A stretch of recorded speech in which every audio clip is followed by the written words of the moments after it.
Hello? Hello? Hello? Oh, hi. Hello, Hi. Andrew. I saw Hello. Andrew's forehead. Hello, mate. Right, should we explain to Jack? We thought we'd just do Tell 5 me everything. minutes now. This is like an Okay. amuse bouche. That's right. Okay. I want to know everything. Where are you? So we are in. we're in at a secret location of a operational base that we found. It's collapsed, so it's not intact, but you can see the shape. It's still most of the structure's still in place, and it's in. As David will tell you, it's in the middle of a wood in the middle of nowhere. So this isn't the one we're going looking for. This is just Oh. like a... No, this Okay. is just the starter. This is just. Can I just explain to the audience? We've got Andrew Chatterton back, and he's taking David on a hunt to find a World War II bunker. And this is an amuse bouche, as in you've already found one, correct? But this was when was this found? When was this known about? How long has this been here? 6 years. 6 years, yeah. 6 years. So this is what This you is- could have won. This is just getting the juices flowing. This is to The juices are flowing. to get David to know what we're looking for. Can you tell Joe, when we were walking along the path into the woods, about the life expectancy? So all these auxiliary units had a fortnight's rations, so two weeks food and drink, and they were given that because that was essentially their life expectancy. Yeah, So I read that in your book. It was all well, unless I'm going mad, it was all suicide missions, really, wasn't it? Yeah, essentially, because so they're only anti-invasion, so they're all about holding up the German advance, and then because they've got exactly, and because they've got such a small window to be effective, they have to go out every night, and within that period, you're going to get shot, you're going to get caught, or something's going to go wrong. You're handling live explosives every night. Something's going to go wrong. So your life expectancy is incredibly short, and they weren't expected to be anything like the French resistance in terms of long-term resistance. This is a really short, sharp snap at the heels of the invading German army, and a suicide mission. This is why these bunkers, I mean, as ingenious as they are, as amazing as they are, they're horribly grim. They're just because they're not there for any long-term period, because they're only expected to be operational for 2 weeks. So amazing. Do you want to see it? Yeah. So So Andrew, the one I went in a few weeks ago, that was a recreation. This is a real deal. This is the real deal. But yeah, as I say, it's collapsed. So the roof's collapsed, but you can still you'll recognise some of the brickwork, the tunnel work, and the escape tunnel's still in place as well over there. Have a look outside. Yes, so then please. later we're going to go looking for one, Amazing. and apparently Andrew never finds them. So what we're saying is we've got the wrong guy. Essentially, I'm taking David for a nice walk. Andrew, do you know anyone who tends to find them, and can we have their number? Oh, there's loads of people. You're really good at it. Yeah, not me. Yeah. Right, here you go. Let's have a look at this. So you're standing on what the roof is, really, essentially. Everything's fallen in. So is that now full, essentially? Yes. This is where the roof is here. That's that corrugated iron that you were in. Yeah. So this is this up here. This is the roof here. So it would have curved over, and what's happened is that there's been so much earth, it's collapsed. Right. And was it? Itself. Would it? The entrance is somewhere here. Yeah. Right. Oh, okay. So you're basically standing to the left of, like, directly above it, and then. Yeah. So I'm on the entrance here. So this is where the hatch is. Oh, I see. The blast wall is about here. And then that's the main chamber. How on earth did you find that? You see the curve there in the brickwork. That's into like the storage bit where the toilet was, and then it goes out to the escape tunnel on the other side. Andrew, would one of your colleagues or yourself just spotted that tiny bit of wall? Yeah. God, you've got to be there on was the one lookout. we'd had clues that there's one in this area. What clue did you get? Well, basically, like a ex-patrol member said, "Oh yeah, it's in that woods there." Right. Right.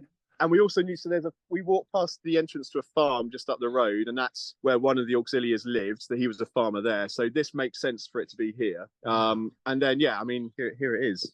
Oh, I do think about sometimes when you're out and about, when you're a kid, and you suddenly like loads of kids would have just gone, don't know what that is, and run off on their bikes or whatever. Yeah, or gone in it. I mean, there's one in Dorset that we know kids went in the 50s and 60s. They went in the escape tunnel because the hatch was all concreted up. They went in the escape tunnel and they found all kinds of stuff in this bunker, and then over time it just got forgotten about, and it became a footpath. And it wasn't until the footpath, we got a call from the local council saying the footpath's getting a bit bouncy, because we told them that we think there's a bunker somewhere in that area. Footpath's getting a bit bouncy. We went in and we excavated it, and it was getting bouncy because this corrugated iron was rusting.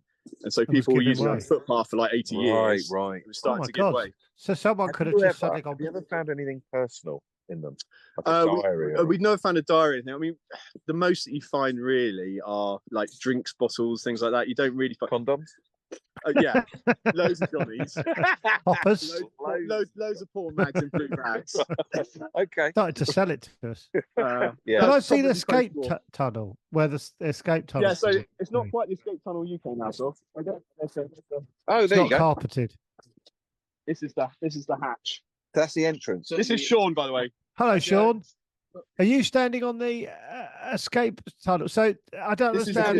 This is the entrance. Here. I could disappear at any moment. Yeah. Wow, this is great for the pod, to be honest. If you do, you can just see where the this is the entrance hatch. You can see the bars going across there. That's the entrance to the what though? To the bunker. To the bunker. To the bunker, right? Yeah, so yeah. You know where you went in. Oh, okay, all right, yeah, got. So you were stood on it. I'll go in there and turn. Essentially, yeah, I got it. Right. So where we're standing at the moment is on top of where. So that's why the entrance hatch is here, because actually you're going down under this roof.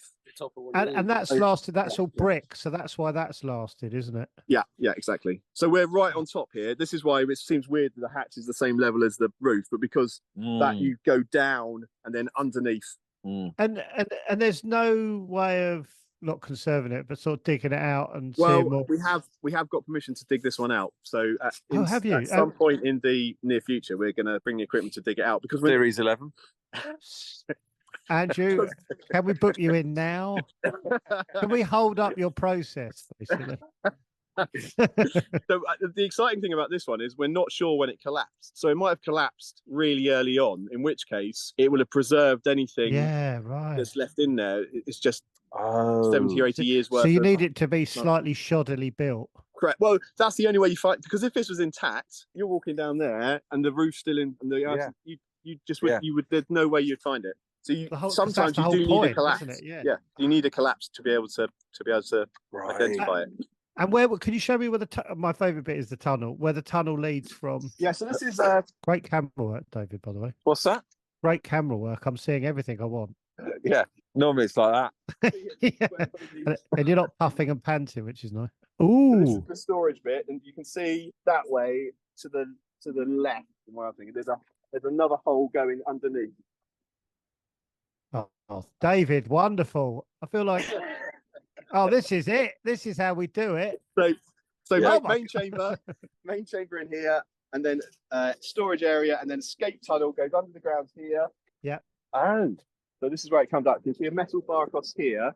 So there would be a flap there, it's brickwork there, and there's brickwork over that side, and it would come out. It would be see the badger set over there. Ah, yeah. It's disguised, so they saw badger sets all around, and this one would have been disguised exactly as that is. Right. So it would have come out looking like a badger set. You always need them. You need them sort of raised up, and then so at some point there's a side that they can come out of, isn't there? So yeah. So the Germans found you there at the top, run through, escape down here, and down here. I don't know if you can see. There's a little kind of stream. There's a bridge, isn't there, or something? So it's dog. So if the dogs are after you, so you scarper down this hill. I mean, basically, you've got no chance. If the dogs are after you.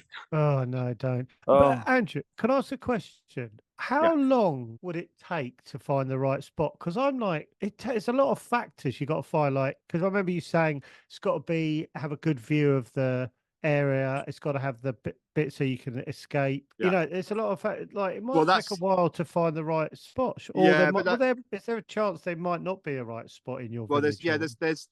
There's two things. The patrol leader was chosen because of his knowledge of the local area. So hopefully he has a good knowledge of, actually, I know exactly where we need to be because of those various factors. However, sometimes the Royal Engineers did choose a spot. So there's an example in the book where the Royal Engineers went, right, we're plonking it there. And the patrol leader's like, well, you can plonk it there, but it's definitely going to get flooded because I know that's the water level is going to high. And they built it anyway. It got flooded. And then they went to the patrol, okay, where are we going to put it? He said, well, put it further up. So it didn't take that long because the nature of the people they were recruiting, because they were either knew the land, were landowners, were farmers, knew the area. So occasional poacher, I read as well. Correct. Occasional poacher. All these were built in a 3-year period.